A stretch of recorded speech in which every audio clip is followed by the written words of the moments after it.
Welcome to the Freshman Foundation Podcast, helping you make the jump from high school athletics to the collegiate level and beyond, with your host, Michael Huber. Hey everyone, it's Mike Huber, founder and CEO of the Freshman Foundation and certified mental performance consultant. The Freshman Foundation Podcast helps young athletes be ready for every next step in the game of life. To learn about how you can be ready for your next step in the game of life, visit michaelvhuber.com. Thank you for listening to the Freshman Foundation Podcast. Welcome to the Freshman Foundation, a podcast that explores the human side of athletes and the real stories behind the glory and the grind. Our mission is to help young athletes be ready for every next step in the game of life. How is Tyler Seward creating a safe place for young athletes to discuss mental health? Have you ever felt like you're seen as a performer first and a person second, where your worth depends on your results rather than who you truly are?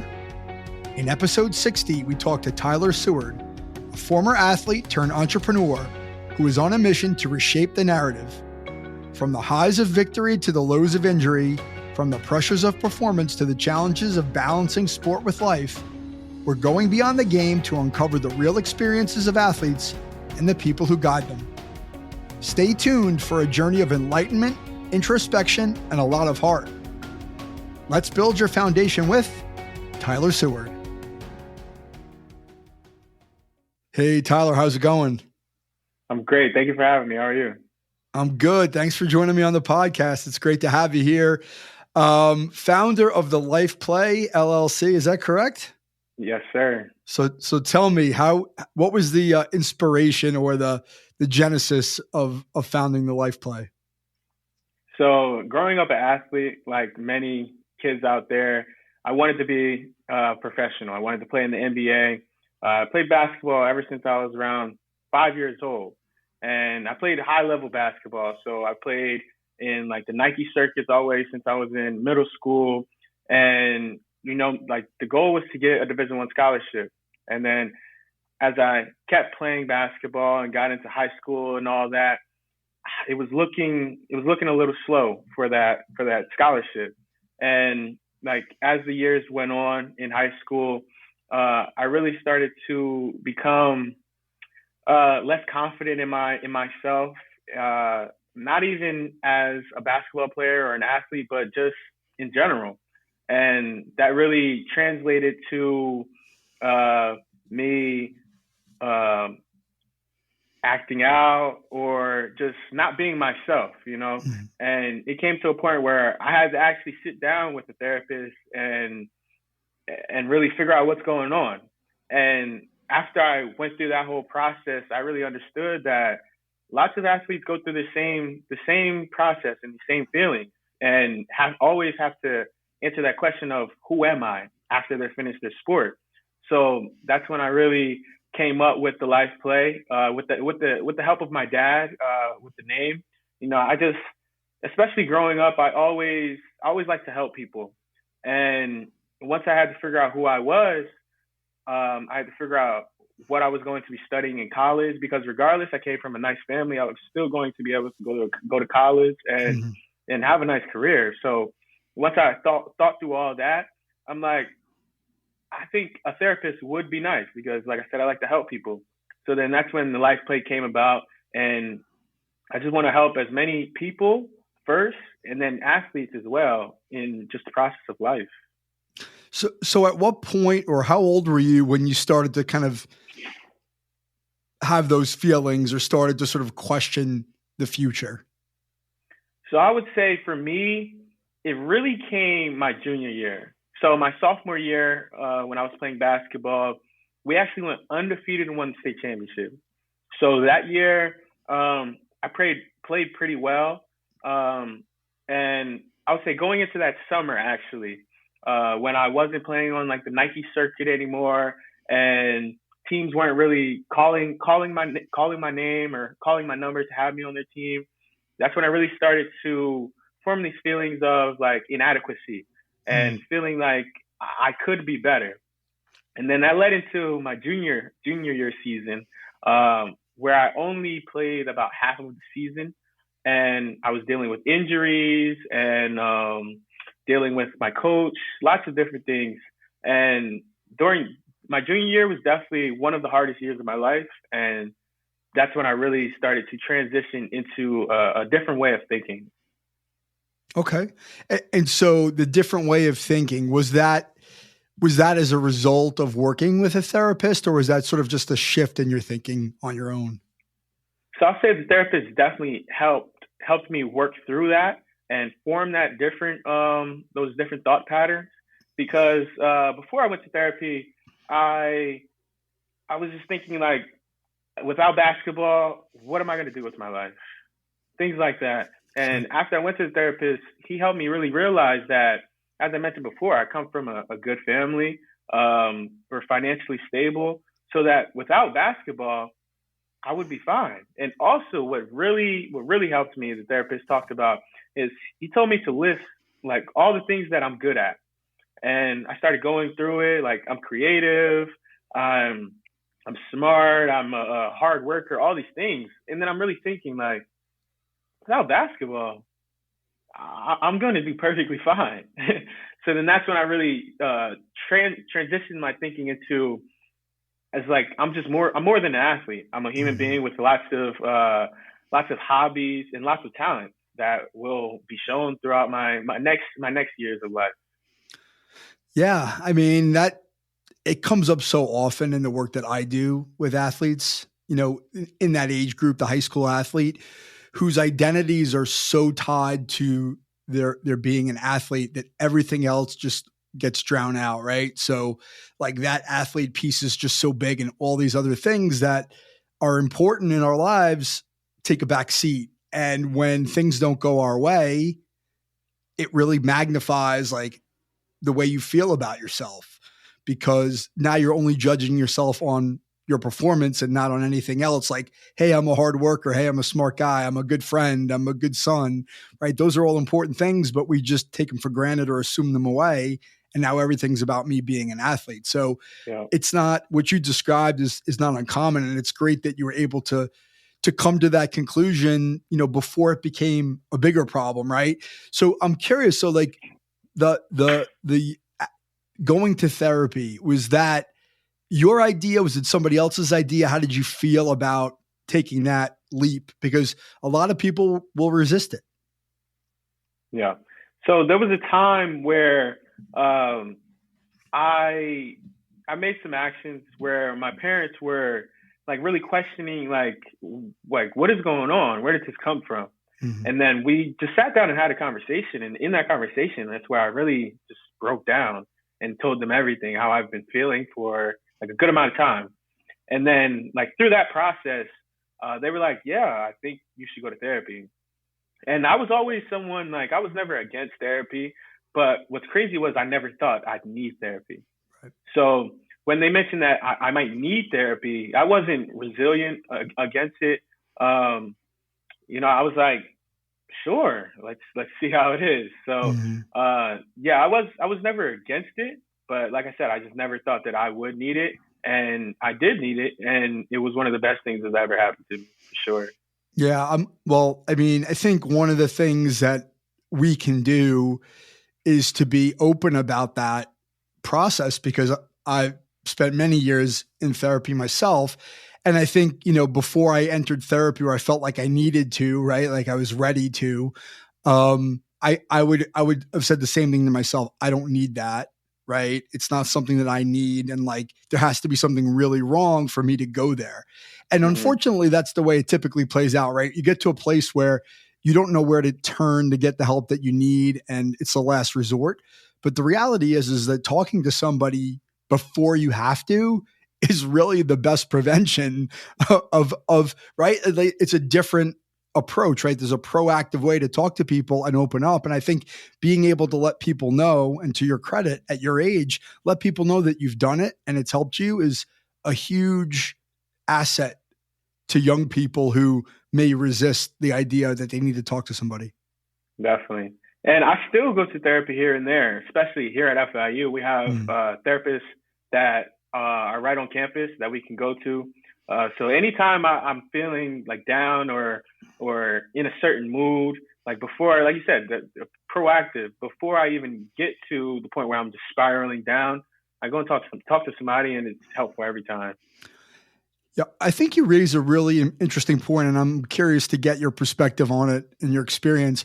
So I know for me that I think when I entered into therapy, the one thing that I really did not have a grasp on, and I was much older than you, is I didn't really have a grasp of identifying my feelings, right? Understanding what I was feeling before it got too bad, it just would happen. And then it would be so magnified that I would break down or blow up or whatever you want to call it, right? And it sounds like you're at a place in your life where you can kind of identify things that are coming on, and you could cut it off by saying, hey, I need to talk to somebody. I mean, have you seen that transformation from the time you started therapy until now? Definitely. But for me, I was always someone where I'm very in tune with my feelings, and I always like could identify my feelings. But for me, it was really, how do I manage those feelings? Mm-hmm. Because I always knew those feelings were there, but it was like, who do I talk to about these feelings? Because maybe I didn't trust people, things like that. Sure. So it was like going to therapy really helped me figure out ways of managing those feelings and forming different, like I said before, different thought processes, and just forming like positive thinking. Mm-hmm. Because lots of times you can have negative thinking, negative feelings, and know it's negative, but then not know where to go from there. So therapy has really just helped me manage my feelings as a whole. Yeah. I mean, it's the way, therapy is a bit different from what I do, because my work is really meant to be in performance only, but it's the same idea, right? Which is to say, like, you're teaching people the skills to do something different with their thoughts and feelings, right? To manage it proactively, to have skills and strategies to shift it when you identify it, right? And I think that that's valuable for anybody, right? You don't have to be an athlete to seek that out, because in our own way, we're all performers, we're students, we're employees, we're athletes, whatever, but we still go through the same things. Just for some reason, I feel like with athletes, it's like more magnified. Maybe more so than somebody who just goes through life, every day. I'm curious. So did you play basketball your senior year? Yeah. So I did play basketball my senior year, and it was actually like right after COVID. So it wasn't even a full basketball season. We played with masks on.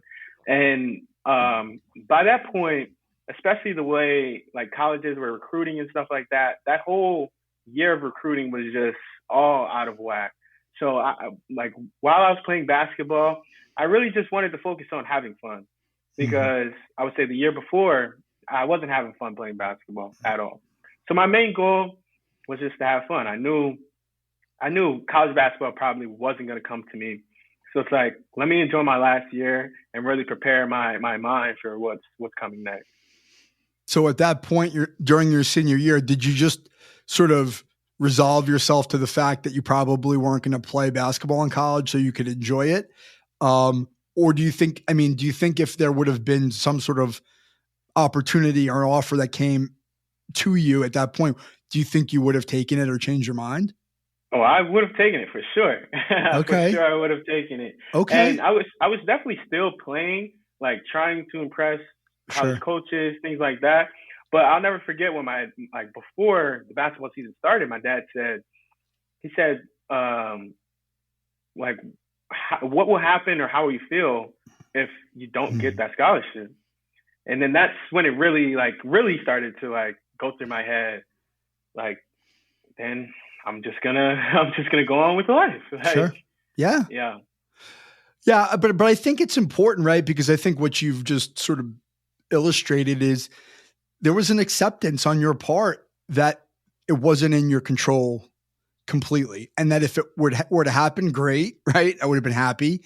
But I'm also resigned to the fact that, hey, if this doesn't happen, I'll accept it and I'll move on to something else, which I think is where the biggest hang up happens for young athletes, because they've invested so much in the process of athletics up until that point. And for many athletes, the the ultimate goal and result is that they want is a scholarship. They want an offer and they want to commit to a school and they want to, know that their effort paid off. And then when it doesn't happen, it creates an anxiety, or as they get closer to the end of their senior year, there's this clock ticking. It comes up a lot. There's sort of metaphorical clock sort of ticking above their head going like, I have to get an offer. And that sort of narrows the vision, right? Now it becomes like the walls are closing in versus, hey, I'm just going to go have fun and whatever happens, happens, right? And for a lot of young people, it's really not the easiest thing to do to say, hey, I'm going to go have a good time and enjoy myself and whatever happens, happens. I think you're probably the exception and not the rule. And it sounds like therapy and your sort of support of your family and your own work that you've done allowed you to do that. So that's a credit to you. I appreciate that. Yeah, I would definitely say I have to give credit to the therapist and my parents for sure. Because me and my parents, we definitely had some hard talks.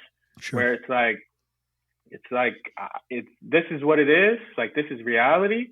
And you either accept reality or you stay depressed and stay sad over something that at this point you have not much control over. Mm-hmm. Yeah. I mean, credit to your parents. I mean, I'm a parent and I know, I know how much parents want their children to be happy and to get the things that they want. But, probably the most important part of our job is to help our children face challenges, right? Like help them work through that.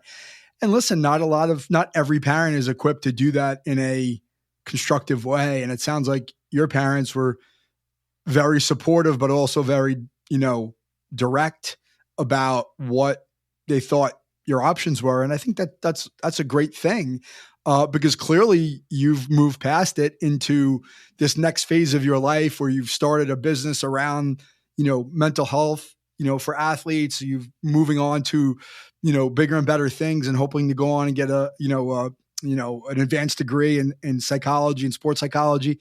So can you talk about that? Can you talk about your goals for the future? So my goals for the future right now, I'm finishing up my undergrad. I have about a year left and I should be graduating May 2024. And after that, I should be starting graduate school for the professional counseling in psychology at Florida International University starting May or fall 2024. Okay. And then that's about 2 years. And then after that, I want to go into the PhD program for sports psychology. Excellent. So yeah, I definitely have big goals. And no matter if it was basketball or whatever it is, I've always been somebody who had big goals. Yeah. It's interesting because it's actually been coming up a lot in these conversations I have on the podcast. The idea that and this is like a hypothesis that I've been forming over some time, that former athletes, really find their way to entrepreneurship because it's a very similar experience, right? There's this sort of unknown goal down the road when you start a business, and I can relate because I'm going through it right now. There's this unknown goal, but you're going towards it full steam ahead with really no net in a lot of cases, right? You're just doing it. You're putting in the investment and the effort and the time because it means something to you, and you're doing it for a purpose. And if it turns into something bigger, that's great. But if it doesn't, that's okay. I'm going to keep working towards it. And I think athletes really gravitate toward that. But I think we live in a world where, maybe the next step for a lot of people is I'm going to go get a job and I'm going to make money. And that a lot of time, I can speak from my own experience, like that experience was great, but it was also very limiting. And I think this entrepreneurship path for athletes is such an important thing because it really does allow them to feel that energy and purpose and, mission that they had as an athlete, and now translating it into something that really means something to them, which it sounds like that's exactly what you're going through. Definitely. And something for me is in the basketball world, there's lots of factors that you can't really control, especially when you're on a team and you have a coach and other teammates, things like that. Mm-hmm. And just that feeling of like not being able to control every variable, that can bring lots of anxiety to people, and definitely brings like anxiety to me. So my thing with like owning my own business is like it's like the work I put in is most of the time the work that I'll get out. So it's not like I will be relying on somebody higher than me or something like that. It's on me. And I kind of like that because if it's up to me, I will put in the work. I will put in whatever I need to do to make things happen. But yes, I'm still going to have to collaborate with other people and rely on others. But for the most part, I feel like I'm in a lot more control than I would say I have been in the past. Yeah, I can relate to that. And I want to come back to that, but I did want to ask you a question before I forget. So what was it like when you graduated high school and you go to college and you're no longer a basketball player? Like, what was it like that first year of college when you were sort of without sport? Like, the best way I could ask it. I felt free. I felt like I could be anything that I want. It's like at this point I could choose. Because coming from New Jersey and I went to high school in Pennsylvania, like the people in that area, they knew me as a basketball player. My family, they knew me as a basketball player.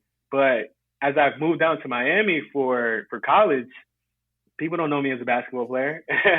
So now I can create my own legacy and create my new brand to the people that are around me. And that was so freeing. And I love that. And I had a great time.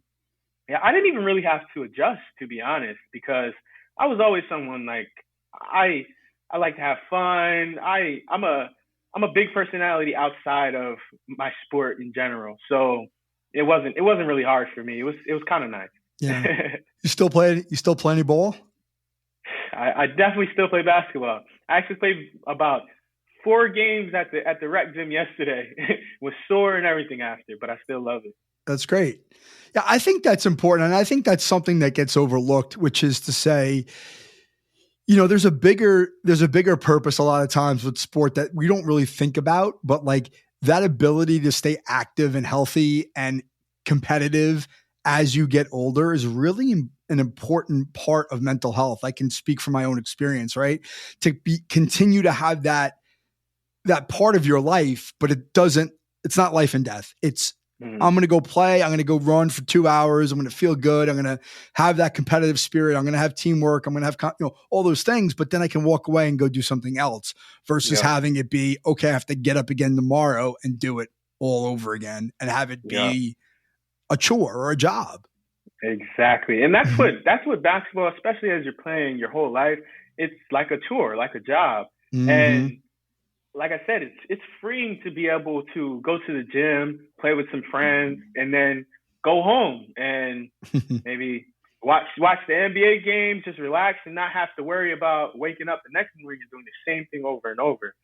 So yeah, I enjoy it. But I had to get to the point of being able to just play basketball and not think about like, wow, I could have played in college or I should have been in the NBA, stuff like that. I had to get past that point. So when I first came to college, I wasn't playing basketball. I wasn't. But once I got more comfortable in my new skin, and I played basketball here and there, that's when I really started to get back into it. Like I told you yesterday, I played 4 games. It's great. I haven't played 4 games of basketball in a long time. It's great. It's great. I mean, I love that. I think it's really, really important. And I think it's something you can continue to do into adulthood and it doesn't go away. That same feeling will be with you, I think, if you continue to do it, regardless of whether or not it means something or not. So can you talk about some of the work that you're doing? I mean, obviously I'm familiar because I mean, just like a lot of things nowadays, you find people on social media and you follow what they're doing and I've followed your work and I think it's great, so can you just talk about like what the Life Play is doing? What's happening out there? So right now in the beginning stages of the Life Play, we're mostly on all the social medias, Instagram, Twitter, YouTube. And at this point, like, I just want to open up the conversation around mental health, specifically mental health in sports. So right now we have a podcast where we bring on athletes. We've had one mental performance consultant. I'd love to have you on. If I can get my Zencaster working, I'd love to have you on too. But right now we have the podcast just to open up the conversation and allow the conversation to be not as not a scary conversation, but just reality. And also to take that negative stigma away from mental health. That's the main goal right now, as I don't have the private practice isn't running yet. I'm just in the beginning stages. And my whole thing is just to open up that conversation because it's so beneficial. And especially when I repost things on my own personal Instagram, things like that, and like regular people see it, not even athletes or anything. It takes away that anxiety of talking about these real life feelings and these real life situations that people have, but don't want to really talk about it. So I just want to,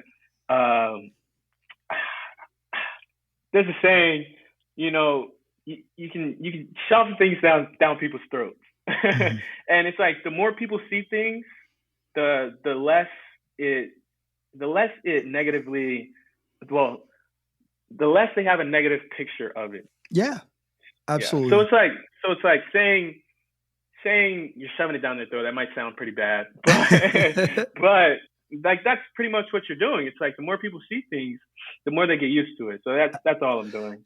And I think so. This is probably going to sound a bit self-serving as somebody who's actually in the process of recording a podcast, but I find that the podcast format is a really great way to bring out those stories where it's not like, hey, I'm posting a one-way video clip, or I'm posting up a graphic and I'm telling you my opinion about something. It's a conversation between two people, one of whom is telling their story about, this is what I went through, right? And to me, that's the most powerful form of learning. And what I would say to you, as somebody who's much your senior, having the benefit of doing this podcast and going through this exercise is really going to inform your work in private practice down the road. It does for me now in real time, where I go and I talk to people. They're giving me a totally different perspective in a lot of different areas, whether it's a coach, an athlete, a mental performance expert, a parenting coach, whoever. I'm learning from them rather than just relying on the books, right? Like textbooks and research articles, which is all the things I look at too, because that's part of my practice, right? I have to know the evidence. I have to know what's out there. I need to know that there is a theory behind something that I'm positing, but at the same time, there needs to be a story component to it. And you're doing that already, right? And I think it's huge because now you're bringing on people to talk about themselves. And it's not, hey, I think you should do this. It's, hey, tell me about what you did, right? It's from a place of action rather than a place of sort of prescription. See, and that's the interesting thing about life. Everybody has a story. No matter what walk of life you came from, every single person has a story. Like, I bring on college athletes who have probably been the best in their sport from their hometowns, and when they get to college, they're probably still one of the best. But people only see the athlete. They don't see the actual person behind the athlete. So when I bring them into my podcast, sit down and have that conversation, I really want to show the human being in these people, because that gets overlooked as an athlete. And it's like, once people are finished playing their sport or finished practice, they go home and they're a regular human being just like everyone else. Yeah. So that actually raises a really interesting point or interesting topic for me. And I'm going to look for your perspective here on this, because I think one of the things that I see in my work with athletes is that coaches are looking at their players as athletes first and people second. Now, I'm not saying that's universal, because I don't think that's true, but I think that ends up being the source of a lot of anxiety and identity crises, because it's like, they're not seeing me for all that I am. All they care about is the way that I perform on the court. I mean, as somebody who's not that far removed from sport, you're a pretty young guy. Like, what's your thought on that?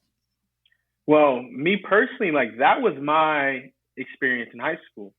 I felt as though I was just looked at as an athlete, and people liking me was based on how well I did on the basketball court, things like that. And then my junior year, when I wasn't playing that good, I was dealing with injuries. I felt as though people didn't care about me anymore. And it's like that with so many people. I had JC Hinton, who's a swimmer at the University of Miami, on my podcast, and she talked about how she feels like she's just like a mascot of the school, and everybody's just looking at her times, things like that. I also had a soccer player named Matthias Lavano, and he was talking about the differences between soccer in America and back where he's from in France. He said in America, everything is just based on your performance, and less on even how much you get better, things like that. It's just once it's time to play, you better perform. But he said back home in France, lots of emphasis was put on getting better and how are you, things like that. So yeah, it's definitely something that goes on in every sport at every level. And so I've dealt with that personally, for sure. Yeah. Yeah. And I think it's a really, really challenging subject, because I kind of want to go back to what you were talking about before, when you were sort of describing why you like entrepreneurship, which is, you were saying, I feel like I have more control, right? Which I think is true, right? When you play for a coach has a lot of control, right? They dictate a lot of the outcomes, right? Do I get on the floor? Do I not get on the floor? Where do I play? How many minutes? All those things, right? And so that can lead to a sense of discomfort and anxiety potentially. And so one of the things I try to teach to the athletes that I work with is, hey, I don't think it's right that you feel like your coach is looking at you as an athlete first and a person second. I don't think that's right. But that's also real life, right? That's the reality of it. So can you, one, put yourself into your coach's shoes, meaning a lot of these people get paid to win games, right? And so that's sort of their primary focus. Two, like, these are your feelings and these are your thoughts. Like, you've got to be responsible for them, in the sense that you may not like what's going on around you, but do you have the tools to make peace with that, or to manage them, even if the things that are going on around you aren't right or just or, justified? And I think that is a skill that a lot of young people could do better at learning, which is sort of, that self-advocacy, right? So like, I don't know what you think about that, but I kind of wanted to put it to you because you're kind of in it. Yeah. So that's exactly what was going on with me in high school, right? I knew things were unjust. I knew things could have played out in different ways, but I didn't have the tools in my toolbox to really manage those emotions and not allow it to affect me. So it did completely affect me. And going back to what you mentioned about the coaches, and like you said, they get paid to win games. And so I completely respect it. And I know that coaches need to do what they need to do to get the most out of the team, things like that. But that's why I would love for all colleges, all professional teams, things like that, to have a sports psychologist on the staff to help the players, because the coaches aren't therapists. The coaches aren't mental performance consultants. They don't focus on that part of the player. So that's why I feel like it's definitely important. And I was just speaking about this on my podcast. I'd love for my company to consult with teams and teams and organizations and have a sports psychologist on the staff of these teams to really help the players, because it'll be beneficial for the players and the team as a whole. Yeah, I think it's changing. I think it depends on the sport, but I do think it's changing. I mean, I do think it's still underserved. Actually, I think it's underserved at the college level, even more so than at the pro level. I think a lot of these colleges that are really, really high profile, high budget, Power 5 programs have 300, 400, 500 student athletes, many of whom are on scholarship, many of whom are now making money, many of whom are, under extreme pressure, and they have one sports psychology professional for 500 kids. And it's like, there's just this lack of resource. And I do think there's room for that. But the other thing I talk a lot about is this idea that we as mental performance professionals, we can also be teaching the coaches in terms of these are the things that you should know, because they have more exposure to the players than we'll ever have, right? Like I might see a guy once a week, or I might be out on the field once a week or whatever, watching from afar, but those coaches are with them all the time. Do they understand what, proper motivation is? Do they understand how to ask good questions? Do they understand, all these different nuances of what makes a person tick, so that they're not necessarily expert, but they can identify or they can manage, and then they can refer back to people like us. And I think it's just going to continue to evolve. And I think what's encouraging for me, and this is my second career, I started in sports psychology in my 40s. I think what's really encouraging for me is there's more and more young people coming into the field with this mission of, I want to change things. I want it to be better. I want to use my experience as an athlete to help other athletes. I think that is what's going to drive this forward, is this idea that we're really invested in the betterment of people's lives in the sporting context. It's a really cool thing. And, you're just starting out on that journey, and you're way ahead of where I am. And, I think it's really, really impressive. Thank you. I really appreciate that. And I'm glad you mentioned that about the coaches, because that's something that I would love to do in the near future. Have seminars, talking to coaches, maybe have a course, different things, just to teach coaches these techniques and the things to look for. And this whole conversation right here about coaches and athletes, it brings me back to a class that I'm actually currently in, which is IO psychology, like industrial and organizational psychology, where it's like you can use the industrial psychology part of it and look at your players as workers and just try to get them to like do the best work and do the most work, but that neglects the organizational psychology part of it, where these people aren't robots. These people have feelings. These people have families. These people have life outside of work, outside of their sport.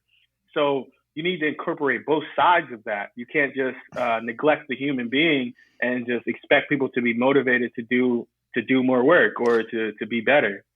Yeah, I think motivation is the one subject, the one topic where we could get a lot of bang for our buck in terms of educating not only coaches, but parents as well. And what I mean by that is, if they understand that the most effective forms of motivation are intrinsic, but we can create the conditions for that intrinsic motivation, now we could start to change the way we behave towards people so that we're getting the most out of them, but we're doing it in a way where they feel good about themselves, right? Like it was their idea and that they feel like they're contributing, versus this external motivation of like, well, if you do all these things and we hang this carrot, you're going to go get it, which is ultimately going to lead to burnout if they don't get it, right? Like I'm oversimplifying. But I think teaching people about what proper motivation looks like theoretically and then in practice is really a way that we can get a lot of value in terms of educating the people who are responsible for developing young athletes, young professionals, whatever, because it's going to make those people feel good, but they're also going to want to do more to help the organization. Definitely. And that reminds me of when I was in high school, where I had coaches that wanted me to do certain things or play a certain way. And it's like, what is actually motivating me to do that? The way you speak to me, your connotation, your verbiage, that doesn't motivate me. That completely demotivates me. Correct. So it's like, how can you expect me to want to do certain things when there's nothing motivating about our dialogue at all? Yeah.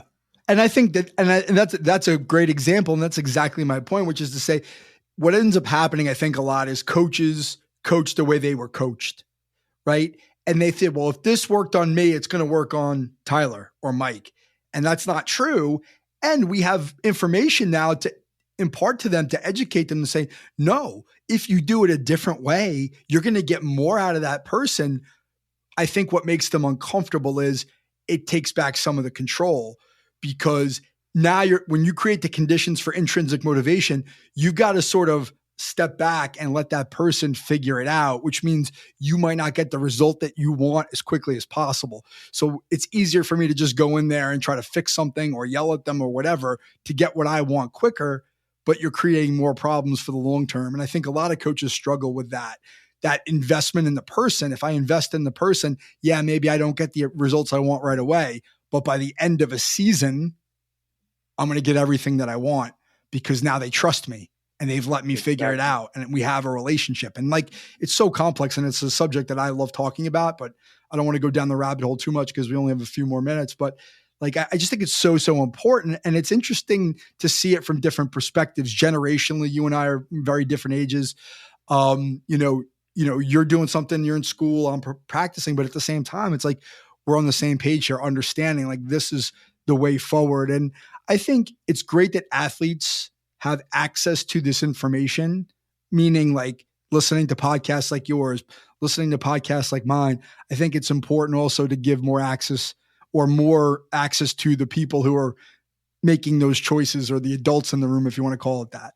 So, hopefully we're doing that work. We're doing that work together.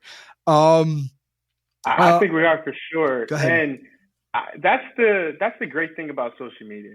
Social media has lots of garbage, lots of negative components to it, but social media also has podcasts like ours and lots of information for you to just learn about yourself, learn about sports psychology, just learn about lots of beneficial things to your life. And without social media, like back in the day, that's why it was so hard to talk about these things, because the people like us who actually like knew how beneficial like your mental well-being is and things like that, we didn't have that big of a platform to express ourselves and teach other people these things.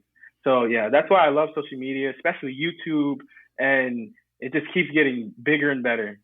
Yeah, I like that. I mean, I think it, and I agree, right? Because it's such a big part of my business. I mean, you have to be in that, you have to play in that space.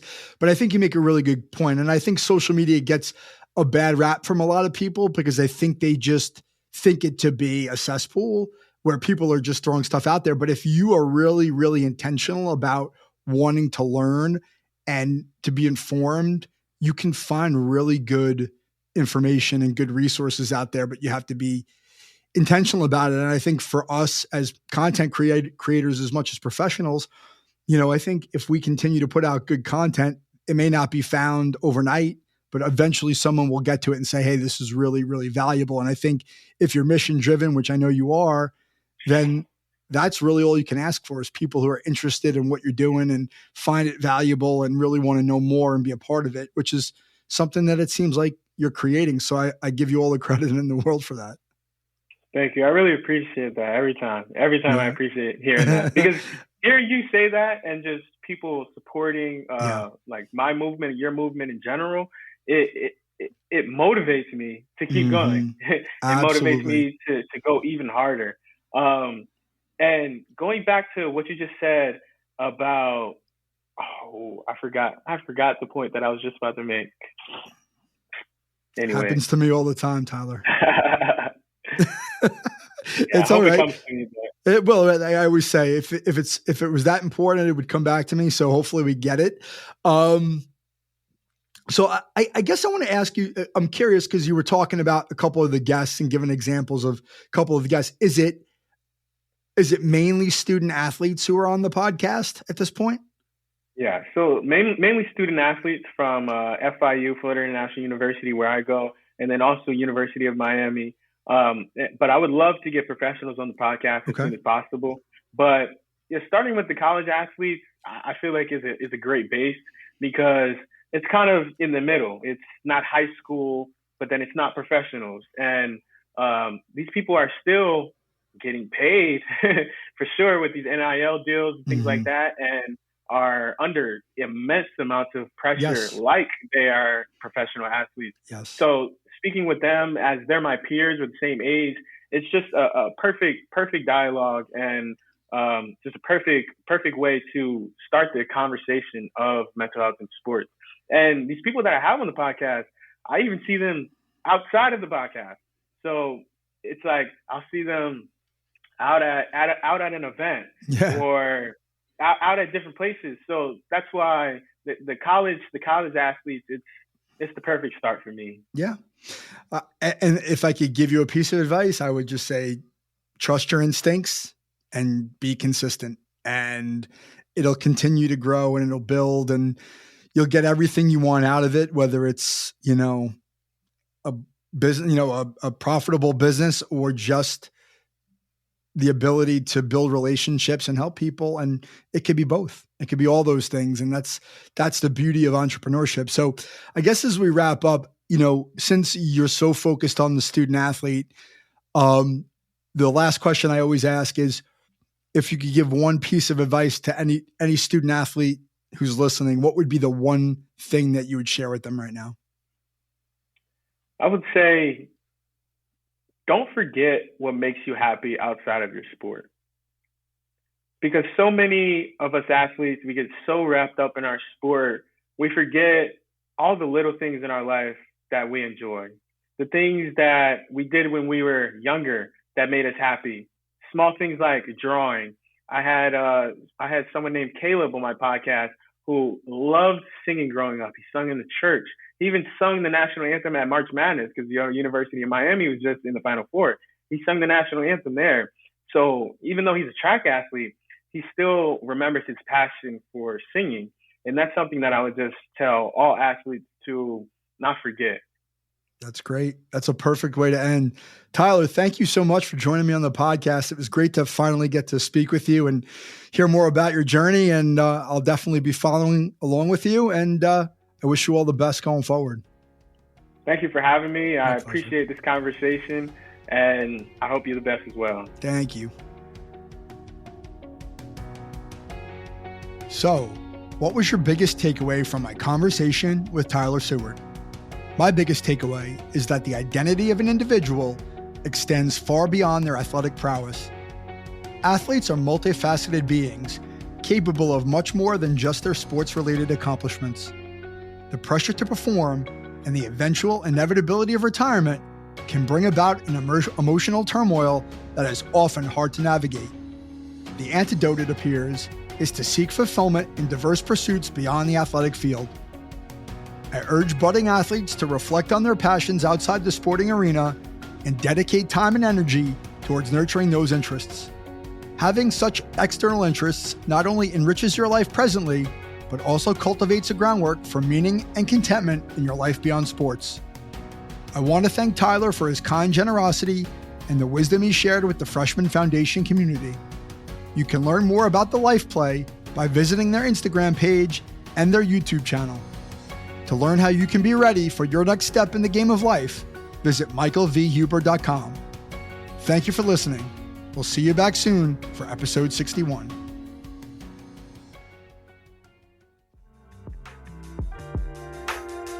Mike Huber is the founder and owner of Follow the Ball Coaching, located in Fairhaven, New Jersey. He is a mental performance coach and business advisor dedicated to serving athletes just like you reach their full potential on and off the court. The Freshman Foundation is all about helping you get to the next level. For more information, follow along on Instagram at the Freshman Foundation. Please subscribe. Give us a like on iTunes, Spotify, leave a review, tell a friend. Most importantly, come back in 2 weeks, ready to get better.